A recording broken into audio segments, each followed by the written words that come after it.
turn in your Bibles to Psalms 45. Psalms 45. It's still a page in my Bible that's all messed up from protein shake. But that's okay. I can still read it, praise the Lord. Psalms 45. This is a very special psalm. Now, I want to be clear. All of the Bible is special. All of it is inspired by God. All of it was God-breathed. All of it has been preserved perfectly for us for this many years. But this psalm is special because it's so unique. So unique. And this is a psalm written by an unknown person, but it was written to a bride-to-be. And not just any bride-to-be. It was written to the soon-to-be bride of one of the kings of Israel or Judah. Now, we don't know who the bride was. We don't know who the king was. We don't know who the writer was. We have none of those. We know it was for a king of Israel. It was kind of directed to his soon-to-be bride, written by a guy that was just moved by the awesomeness of his own king. And this is also known as a messianic psalm, which means it is what is said here is also true of Jesus Christ, our Messiah, and so we'll get into that as well. But let's, if you're able, if you feel up to it, if you would please stand in honor of God's Word, and we'll read all of Psalms 45 tonight. It starts with the psalmist. This is the psalmist talking about his heart. My heart is inditing a good matter. It's gushing. It's just so, I'm just pouring out how exciting this is. That's what he's saying. I speak of things which I have made touching the king. My tongue is the pen of a ready writer. Thou art, so this is what he says about the king. Thou art fairer than the children of men. Grace is poured into thy lips. Therefore God hath blessed thee forever. Gird thy sword upon thy thigh, O most mighty, with thy glory and thy majesty. And in thy majesty ride prosperously because of truth and meekness and righteousness, and thy right hand shall teach thee terrible things. Thine arrows are sharp in the heart of the king's enemies, whereby the people fall under thee. Thy throne, O God, is forever and ever. The scepter of thy kingdom is a right scepter. Thou lovest righteousness and hatest wickedness. Therefore God, thy God, hath anointed thee with oil of gladness above thy fellows. He said, you've been selected because you love righteousness and hate wickedness, and that's why God picked you. Verse number 8. I don't know how close he had to get to him to know how he smelled, but here we go. All thy garments smell of myrrh and aloes and cassia. Out of the ivory palaces, man, you smell royal too, whereby they have made thee glad. Kings, this is where we first start to get into the bride. Kings' daughters were among thy honorable women. Now, he's still talking about the king, but we're getting an idea of the bride here. Upon thy right hand did stand the queen in gold of Ophir.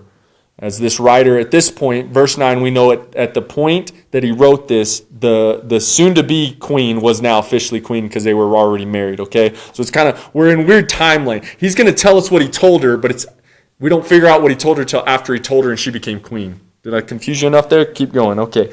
Verse number 10, here's what he told the bride-to-be. Hearken, O daughter, and consider, and incline thine ear. He's saying, I got some advice for you. Come in close here. Forget also thine own people and thy father's house. That seems rude and crude to us, but we'll get into it. So shall the king greatly desire thy beauty, for he is thy Lord, and worship thou him. And the daughter of Tyre shall be there with a gift. Even the rich among the people shall entreat thy favor. The king's daughter is all glorious within. Her clothing is of wrought gold. She shall be brought unto the king in raiment of needlework. The virgins, her companions that follow her, shall be brought unto thee. With gladness and rejoicing shall they be brought. They shall enter into the king's palace. Instead of thy fathers shall be thy children, who thou mayest make princes in all the earth. And then this is a blessing about the king, so that we're done Doesn't give any advice. He says, I will make thy name to be remembered in all generations. Therefore shall the people praise thee forever and ever. And remember, he was actually writing about a physical king, but it can all be said of our spiritual King, the King of Kings, Lord of Lords, Jesus Christ. Let's pray. Heavenly Father, I want to thank you, Lord, for the opportunity to just get into your word tonight. I always look forward to preaching, always look forward to getting to hear from your word. And Lord, it's a different psalm, but it's an exciting psalm with some practical truth that'll help us, Lord. So help me to communicate it. Empty me of self in with the Holy Spirit as I preach. Open the hearts of the people today, and that we would get something out of this. In Jesus' name we pray. Amen. Thank you for standing. You may be seated. I titled the message, Wedding Bells. I don't know why, that's what I figured. Wedding bells. Weddings are fun and exciting. They're great. They're the start of something special in the eyes of God, but the things that come to mind when we say weddings are not what come to mind or what took place in old school Hebrew weddings. And so I figured I'd kind of explain some of the differences. You ready for some differences? I'm not going to explain what our weddings look like. Two reasons. One, none of them are the same anymore. They're getting crazier and crazier, by the way. Two, you've been to them. So why do I have to explain it? Here we go. So Jewish marriages were often prearranged. I think we all knew that. Prearranged marriages, somebody else determined. So the young man and his father would negotiate a price for the girl with her dad. So that's the way it went down. Could you imagine how different that would have been? If me and my dad were like, all right, come on, Dad, we're going to go see Tom Dugas. That would have been Holly's stepdad when we got married. And say, all right, we'd like Holly. What do you want? Where we start this at? A donkey? Donkey and a horse? What do you need here to let that one go? I know she's pretty, but she ain't two horse pretty. I'll tell you. No, I'm just playing. I don't know how the negotiations go. That was a joke. I said it with her here, too. I'd have paid a king's ransom for my wife. Anyways. See, you could say the purchase price was sort of like the engagement ring. It was a dowry that they would pay, and that was kind of like the engagement ring. Once the price was settled, the couple was engaged. And once engaged, they were considered married even though they didn't live together. It's kind of interesting too. So for 12 months, this is how it works. So 12 months they were technically engaged. They were already considered husband and wife. Depending on who you talk to, there would be a period where she'd actually move into his place, and they would live together without coming together and consummating the marriage beforehand. That was sometimes what happened. That's what some guys said. Some historians say that. Some say that for 12 months, his job was, now that he had secured a bride, he had to go prepare a place. It's good advice. If you're going to get married, be ready to take on a wife. Before I got married, I had to find an apartment in Oklahoma. It was a must because Holly couldn't move into the dorms with me at college. It wasn't going to work that way. And so for 12 months, he'd prepare a place typically on his father's property. And then one night, when the 12-month period was over, the groom and all of his wedding party would have this big procession, not candle, what are those called? Torch-lit procession to go get the bride. And she would know the day, but she wouldn't know the time.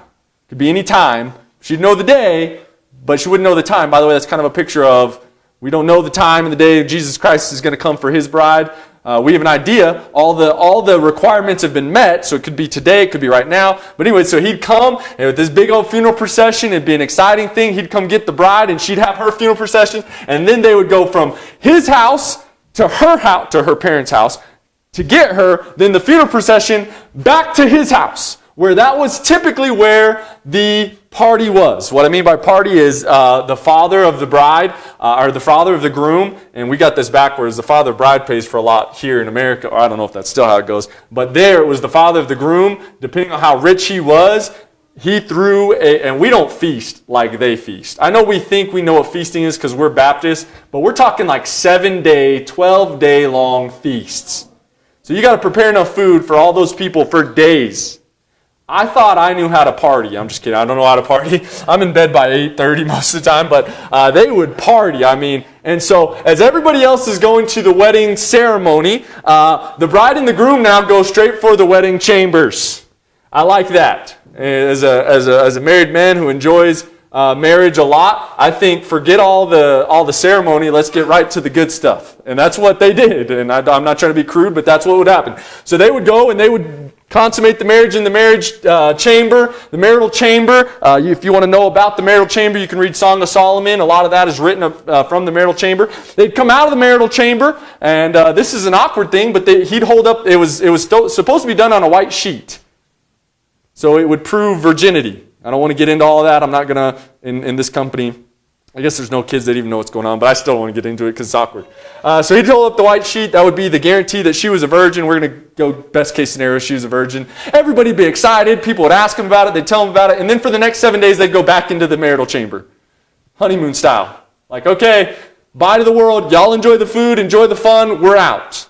Amen. So this is what is about to happen. This is actually all happened, obviously, by the time the psalm wrote this. But this is what is going on. That was a wedding for two average people, but this is a wedding for a king. Now, if you're the king, you got to imagine everything's kind of like a step up. I didn't care or watch any of the royal weddings, whatever their names are for all of them. I try not to know any of their names. You say, why? Because I don't know. They're not my king. Anyways, I can say that. Not my king. Those royal weddings are big. They're massive. Held in big churches, doing big things. And so you can imagine that this was even bigger than what we just described.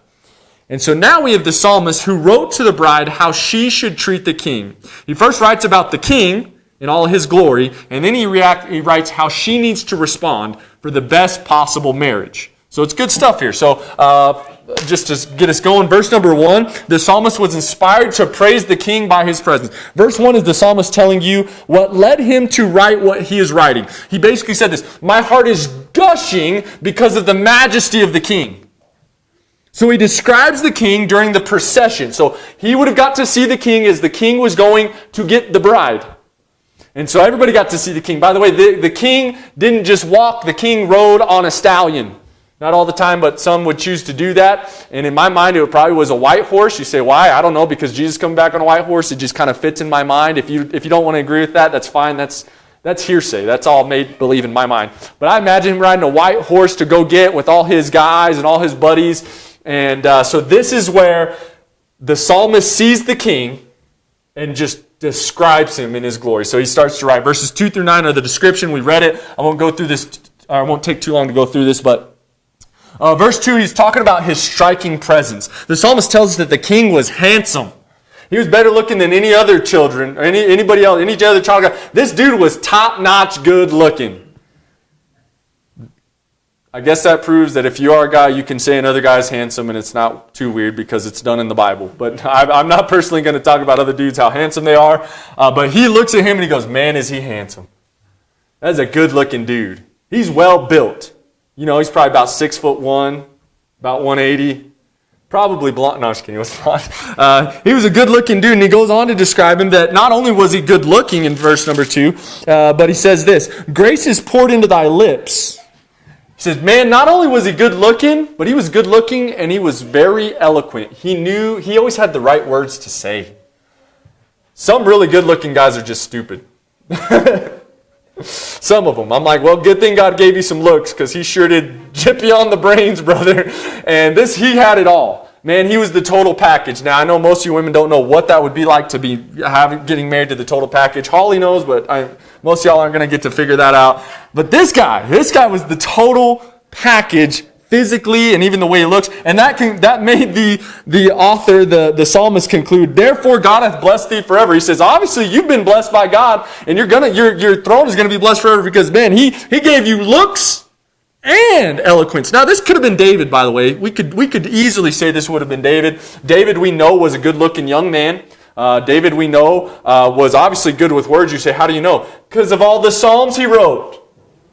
Hello? But anyways, it does not say, so we won't just stand there and make that assumption. Verse number 3. Let me look at verse 3. Sorry. Gird thy sword upon thy thigh. So he begins now in verse number 3 to basically say that the psalmist was majestic and because of his valor. Majestic because of his valor. There it is. So as he headed down the road, as the psalmist watched this guy ride down, he says, man, look at, and I imagine if the king was going to, now kings typically had swords on them. This was the day and time. If you were a man of valor, you carried your sword. You just carried it all the time. Praise the Lord. Concealed carrying, open carry has been going on since Bible days. God love it. And so, but I imagine he had like a special sword for this occasion. You know, it wasn't a sword you necessarily ever used, but it was that sword that you kept for this occasion, for something like this.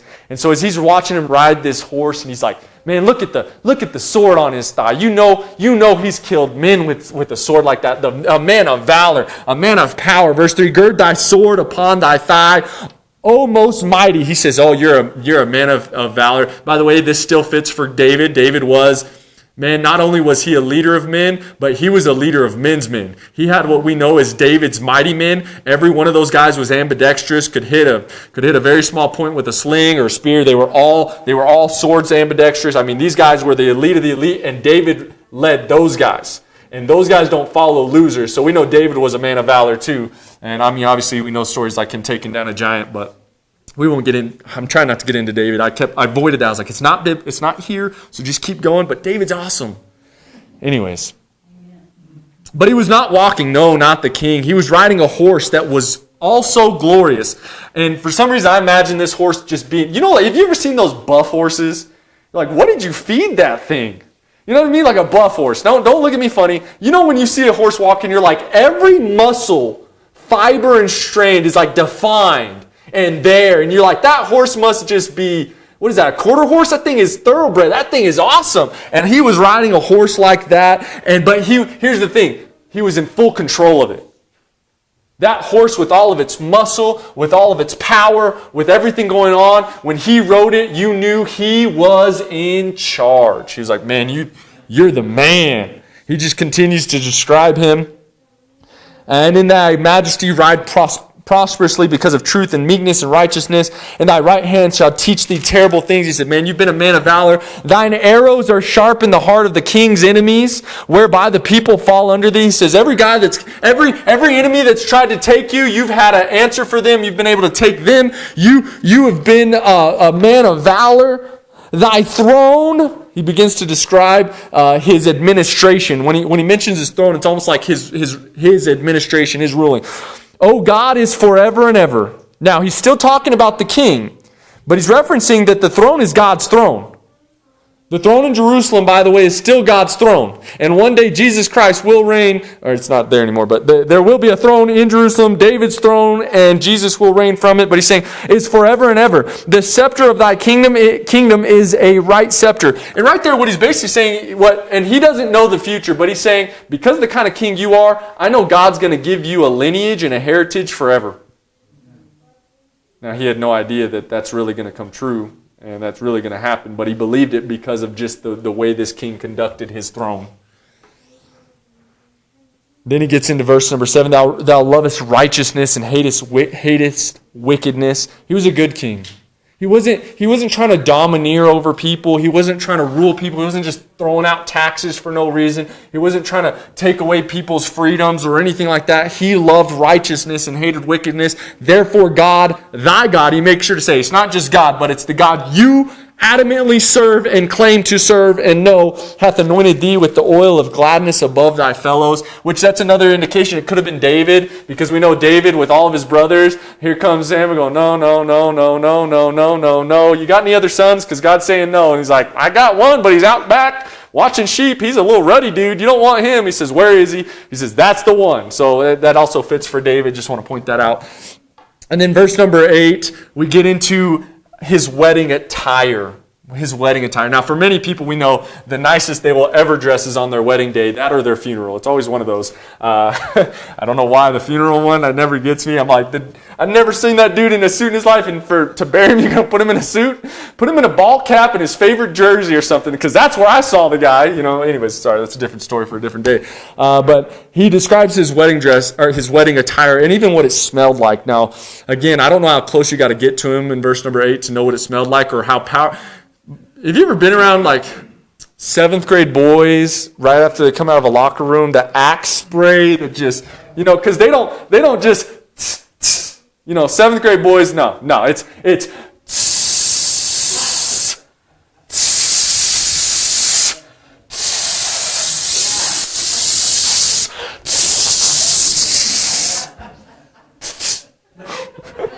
And so, if you've ever been around those, the smell of that is so potent. And I guess he just he laid it on thick for his wedding day, and he just came just radiating the smell, and he describes the smell. And obviously he can tell by the way he's dressed, this is the dress of a king. This is from ivory palaces. He was excited about it.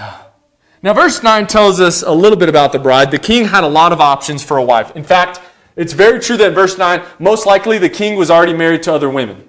We know that for most of the kings of Israel, they all had multiple wives. We don't need to get into that, right or wrong. It's not the point. The point is, what he's saying, the king's daughters were among the honorable women. Most likely what he's saying is the king had married women for administration purposes. You would marry a princess from another land as almost like an agreement so that you would be on good terms. And so here the psalmist is looking at all the other women that the king might have married. That's my best guess of what this may have meant. It could be two things. This, that he married somebody else and he's looking at all these other women but going, but you, my girl, you the one. You right. Or it's the fact that the king could have chosen anybody, any of the king's daughters or anybody, but he chose her. Either way, the psalmist is letting us know this woman is special. And by the way, I hope every guy feels like the woman they're going to marry is special, because if you don't, then I'm going to tell you you're an idiot. Don't get married. Verse number 10. Okay, so now let me kind of paint the picture. So this is where he would have seen him in the procession. So by verse 9, the ceremony's over. Ceremony's long done. By verse 9, she is now queen. All attired in her queenly whatever garments and gold and all that. It talks about virgins here in a little bit. One of the gifts that typically a king would give to a queen is a bunch of virgin servants. You know, women to serve her and to pamper her and to do everything for her. And so it talks about that some. And so this is all right. Now it's all done. And so now here's the psalmist telling us what he told prior to the arrival of the king, the bride. Okay? Here's what he told her, and this is what he gave her. Here's the advice. So he tells her, come in close, and basically in verse number 10, hearken, O daughter, and consider, and incline thine ear. He says, I've got some marital advice for you. Now, I hope he was somebody that was qualified to give marital advice, but it's pretty good advice as I studied it out. Here we go. He says, all right, listen closely. Here's my advice. First piece of advice from the psalmist to the bride was to forsake her people and her lineage and devote herself to the king if she wants his favor. That's verse 10 and 11. Here's what I mean. I can understand that if this was a prearranged marriage, how she would desire and think about the good things she had with her parents and her family and the lineage that she came through. Because obviously, like today, Holly and I are married, and we've been married for 10 years, but we've not left her family, and we've not favored my family over her family. It's never been anything like that. We both have in-laws. We both have families. We see all of them. It's all great. But in those times, it was when you got married, you really weren't part of that family anymore. I mean, you were by blood, but you were married off. You were given away. The price had been paid for you. You belonged to that family. And so you could see how, especially if it was prearranged, how there could be a lot of thought about thinking about her dad and her mom and her siblings and her grandparents and all the things and the way they did things and the way that they were. And so the psalmist is saying to her, turn all your attention and your affection to the king, who you are now. You are no longer you can use your old, maiden name. You are now this name. Forsake that, cleave to this. By the way, that's biblically backed up. That's the principle of leaving and cleaving. It goes for both husband and wife. Then the psalmist told her to give the king your undivided attention. Verse number 12, he warns her that now that you're queen, there's going to be a lot of people vying for some of your attention, some of your favor. That's what he talks about in verse number 12. And the daughter of Tyre shall be there with a gift. Even the rich among the people shall entreat thy favor. Once you're queen, people want your ear. Because we all know, that guy may wear the crown, but she's got his ear. So if you can get the ear to the woman that has the ear of the king, you've got somewhere, right? I already dread it because my kids already do it. There are times when they want me to make a decision, so they go to mom. Because daddy's harsh and mean, and I'm no. I used to hate it when my dad did it, and I find myself doing it now. Before they ever finish asking the complete question, I'm like, no. My dad used to do that. Hey, Dad, can I? No. Like, but you haven't even, no. Dad, I didn't finish what I, no. And now I can already see it happening to my kids. And And so there's going to be a lot of people wanting her attention is basically what the psalmist was saying. But he goes on to say, just focus on, you need to focus on the king. You need to be devoted to the king. You need to stay in his favor. Give your attention to him. The idea is to ignore them. They don't matter now. You will be, and then he goes on to talk about how she's going to be dressed and escorted with her virgins to the palace. He's basically saying, look, you're no longer, you are solely for his purpose. And by the way, that's still biblical too. Wives, you're solely for your husband's purpose. Husbands, you're solely for your wife's purpose. I don't need to repreach some of the stuff. I just want to throw that out there. He goes on to say how the marriage union will be blessed. Verse number 16. Instead of thy fathers shall be thy children. He's saying, don't worry about ancestors anymore. Focus on children, whom thou mayest make princes in all the earth. I will, and then he blesses the king again. I will make thy name to be remembered in all generations. Therefore shall the people praise thee forever and ever. He says, this king's so awesome. I'm just going to brag about it. I'm going to write about it. It's going to become a song, because this did become a song. Now, there's some principles here for marriage that will help anyone who is or will be married one day. And I'll go real fast. Here we go. Number one, when you're married, you need to forsake your family and people and devote yourself to your new spouse. I mean that husbands and wives. That's backed up by the whole leaving and cleaving principle in Genesis. I'm not saying you can't love or talk to your family, but they are all now second place to your devotion to your spouse. That's biblical. Okay. Second, you should give your spouse attention.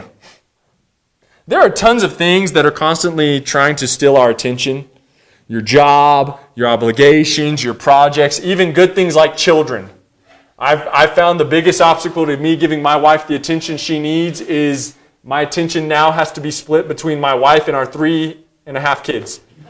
Once 4 comes, I don't know how I'm going to do it. How you give them all attention and still give your wife the right amount of attention. But there's a lot of things vying for your attention and trying to steal your attention away. But make a conscious effort to give your spouse the attention they need and deserve.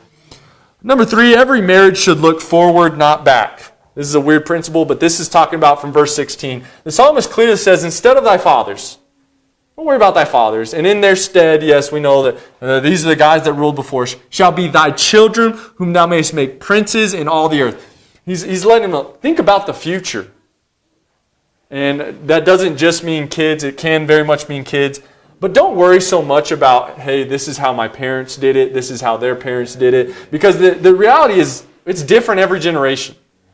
Now, the biblical principles of marriage will work forever. But I'm just saying, my wife and I can both look at our grandparents who've both been married, mine over 50 years, hers over 60 years. We can look at our grandparents and go, wow, there's a lot we can learn from them. But it's also different.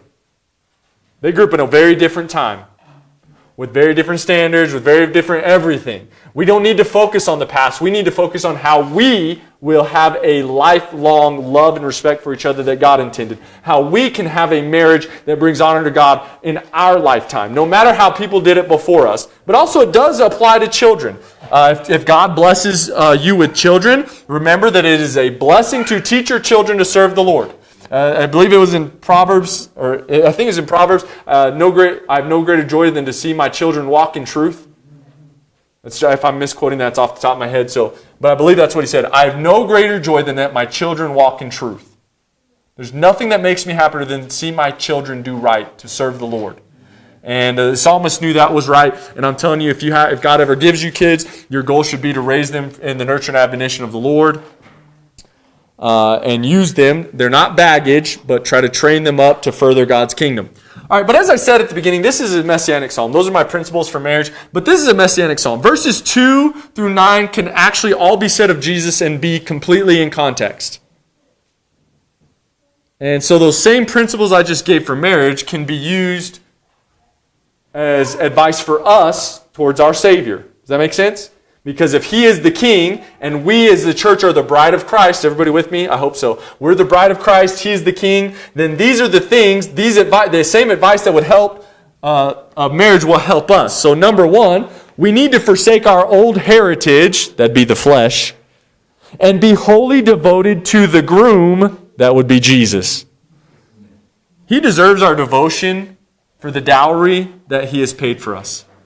Jesus paid for us with his very life, and so he deserves all of our devotion. And yet oftentimes we are an adulterous bride. So what do you mean? I mean, Jesus gets second place to our electronics, to our entertainment, to our hobbies, to our desires, to our wants, to what we think. Jesus gets second, and we cheat on Jesus because we're more focused on all this. And right here the psalmist is telling us, you need to focus on the groom.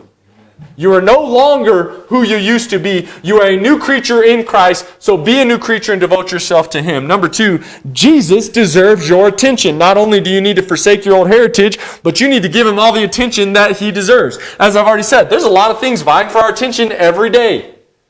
Even as a pastor, I was just talking at the home missions conference, I was talking to a young man. Actually, he's older than me. I think he was 33. But he's about to be starting a church in Gig Harbor, Washington, or something like that. And so he's a little older than me, but it's his first time pastoring, things of that nature. And I said, you know what, it's crazy. Even as a pastor, it is amazing how hard it is for me to read my Bible every day, faithfully. And not just open it and like, yep, I'm in Judges right now. I know all these stories. Yeah, okay. I'm reading through Luke right now in the New Testament. You try after you preach through it, I know every day the relevance of this passage is important because this means to me, I know exactly because I wrote messages on but to consciously read my Bible and ask the Lord to help me, even as a pastor, that is hard. Because there's 100 things vying for my attention. Oh, I got to get the ladies signed up for the ladies retreat. I've got to renew we had an issue with our domain registration. It wasn't getting renewed automatically, so I had to call Bluehost, and then I had Bluehost says it's not on our end, it's on your bank end, so I had to call our bank 50 times because they kept, as soon as just leave a message and they'll call you back. And they didn't the whole day, so I was like, they're going to hear from me every 10 minutes until I get this solved because this is our website, and so I got this going on. And then, hang on, I got to remember to buy more pins. We got to order more pins, which I ordered more pins because we're almost out of pins and we need pins. And I got to order this and I got to do that. And don't forget this. And then I get a call from a missionary and I'm going, I had you booked. And all these things going on in our minds. Everything vying for our attention every minute of every day. And yet, Jesus is the one that needs our attention. He deserves our attention. Lastly, we need to be looking forward, not back when it comes to our service with Jesus. It's easy as a church to rest on what our church has done in the past. Oh yeah. Well, back in 2020, we gave X amount of dollars to missions. I remember there's a time we filled this place up and this and that, and we can talk about these people and those people. Oh man, we planted a church in Pagosa Springs. I remember doing that. And man, we support all these people. And those great things that we've done, that's all great. I'm not diminishing those. I'm not saying those can't be things that we're excited about, because I still get excited about things that I wasn't even a part of. But because now I pastor the church that did it, I'm still excited about it. But we need to be looking forward. We need to be looking forward. A book that I recommend to just about every preacher that'll listen to me. In fact, I gave it to Brother Gary Kraft when he was here. Is a book entitled "The Autopsy of a Deceased Church." It's a little short book, good to read every year. About a guy basically, and I'm going to try and say this quickly. He essentially would go in after churches had shut down and try to figure out what was it that made this church shut down, close its doors, and fail. And one of those things is when a church becomes past-focused instead of forward-focused. When it all becomes, you remember back in 89 when we built the building and this happened? Oh, you remember back in the early 2000s when we were doing this and never thinking about, what do we need to do now in 2023? That's a big reason why we do Vision Sunday, by the way. It's not just because I want new banners, which I do. I do like putting up new banners because it just, a little exciting every time. Big reason is the goal is to give us a fresh vision for the future, because we need to be, to use the term, we need to be having children. We need to be seeing souls saved. We need to be seeing people discipled and baptized and joining the church and learning how to then do those same things. We've got to be forward focused. Say, my forward focused Jews are behind me, Pastor, and not as long as you're a bride of Christ. Okay, those are my points. So if you're married, you've really got two marriages to worry about. You got your earthly marriage and then being a part of the bride of Christ. But if you're not married, then you still have to worry about how you're doing as a bride of Christ. So this goes for all people. I'm just basically going to end it very kind of bluntly tonight. How are you doing in your marriages? How are you doing in your marriages? And I know technically that's not, Well, Pastor, that's not biblically correct because the marriage supper of the Lamb comes after the rapture. I know. But I'm just saying, a lot of what attracted me to Holly was not what I thought she would be. It was what she did right then and there, why we were engaged, before we were engaged. Those are the things that made me say, oh yeah, she's going to be a great wife. When Jesus looks at his bride, the church, Peakview Baptist Church, they say, they're going to be a great wife. Or does he look at us and go, hopefully we can get some things fixed before this wedding day comes. You understand what I'm saying there? So, how are you doing tonight? Heads bowed, nice close.